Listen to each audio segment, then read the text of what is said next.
Welcome. Today we're going to be talking about body parts, and as you can see, we've got a skeleton up here. We're going to see a lot of skeletons this time of year because it's getting close to Halloween, but skeletons are really not scary. They are, every single one of us have skeletons inside our bodies. Those are our bones, and they help keep our body moving and working, and so they can be kind of funny to look at, but they're actually very helpful for us. And our skeleton's wearing a face mask today, so he's ready for anything that comes his way today.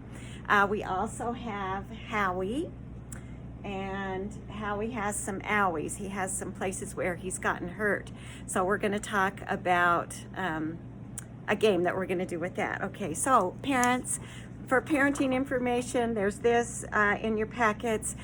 Usually we do a Brigance assessment at the beginning and the end of the year where we talk about body parts, see which parts they know, and whether or not they've improved on their knowledge of those by the end of the year. So I'm giving you that so that you can kind of work on them with the game and making sure they have those body parts down. We will not be talking about any body parts that are underneath underwear. So that's your opportunity to talk to them about that, but not ours. So the first game that we're going to do, our worksheet, is you're going to circle the body parts. So they're going to go down the row, boys and girls, and look at the pictures. This is a picture of a head. Is a head a body part? Well, if it is, you're going to put a circle around it.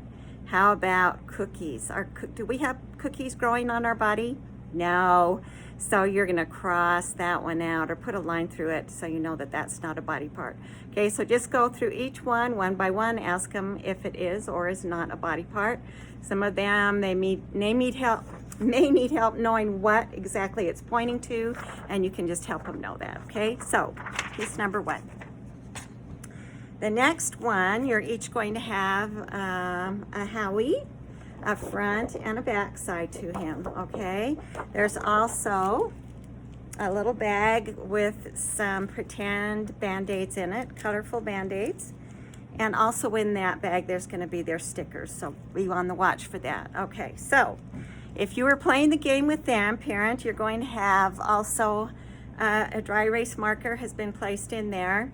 You're going to put some marks on the body, and that's going to be where his owies are, okay? Then you're going to ask the child how he has an owie on his stomach. Can you put a Band-Aid on his stomach? Okay, they're going to find the stomach. They're going to lay the Band-Aid on it. Yours can be just laying down on the table. Once you've gone through that and you feel like they're pretty good at that, then it's their turn. And they're going to give you the Band-Aids, and they're going to tell you, put a Band-Aid on Owie's forehead. Let them make the marks, dry erase all the other ones off with the tissue, and let them make some marks, and then have them tell you where to put the Band-Aid, so that they're using those words and making sure it's not just when you say the word they know it. That's perfect, but we also want them to be able to say that word and communicate the word to the body part. Okay, all right. Then, when you're done with that, we have story time. So the book for this time is called I Like Me by Nancy Carlson, and this is a fun book. Talks a little bit about body parts and just a lot about personal self-esteem. Okay, so that's your story for today. Make sure they are putting stickers on their sticker page. I don't care what order they put them on. By the end of the year, they're going to end up having to use the back side anyway, so it doesn't matter. But just make sure they're putting them on there so they can keep track of those.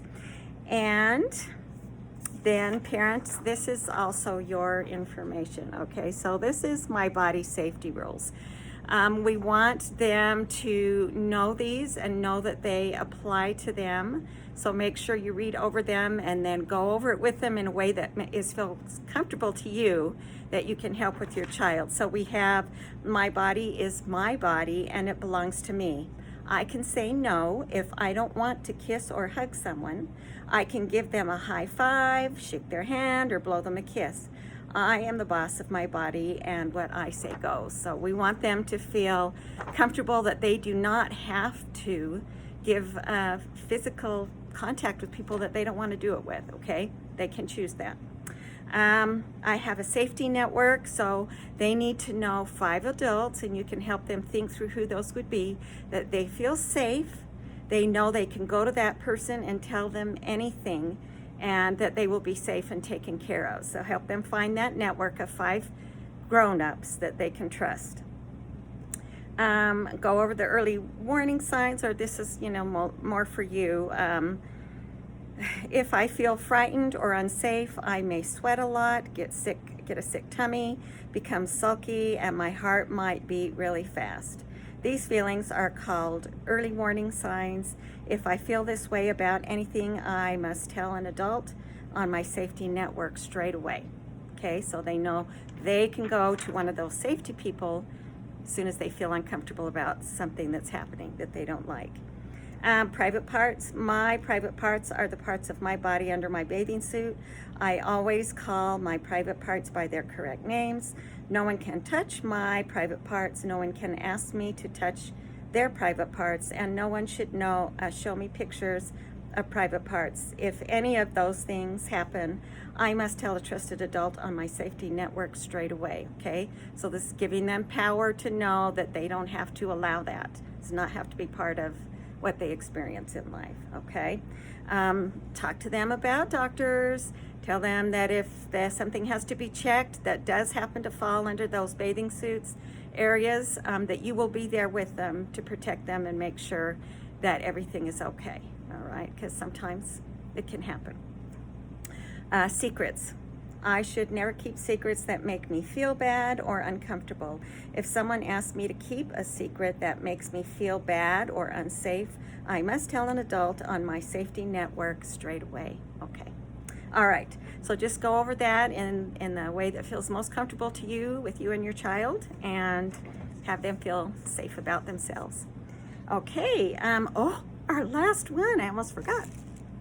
So remember, we talked about skeletons, and this time of year we're going to see a lot of them, so we have a little skeleton in there for you. We also have some modeling clay. This is modeling clay. It is much stiffer than Play-Doh. It's going to take a little bit of work for them to squeeze and work on it, but we want them to do that. We want them to kind of go back and forth between their hands. It's really important at this stage of their life that they work those little muscles in their hand to develop their fine motor skills. And we'll be doing more things with fine motor skills as the year goes on, okay? So, and this has petroleum in it. You may notice when it comes out of the bag, there's a little bit of oil in it. So if you want to have a wet wipe or something handy to wipe your hands off, and it does feel a little different than Play-Doh too, okay? So they're gonna work this, and then they're going to start covering their skeleton with the tissues and things that go on top of bodies, okay? So let's cover his leg. I'm just gonna take a little bit of the clay, modeling clay, and just kind of squeeze it on there, and just keep working all the way up until your skeleton is all covered with clay. It can be taken off. The great thing about modeling clay is that it doesn't dry out like Play-Doh does, so they could leave it on for a few days, take it off, play with it again somewhere else. Next year, it's still going to be soft and usable, okay?